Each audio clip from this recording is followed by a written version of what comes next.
এগুলোর তলে সাপ আছে, এই যে বিমের তলে সাপ আছে, এই বিমের তলে সাপ আছে কিন্তু দেখছেন না? কই এই যে ফাঁকটা আছে না,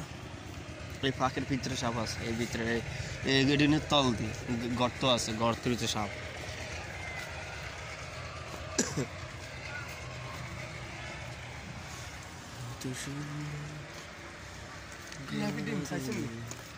এগুলো ইয়া খইয়া না কইব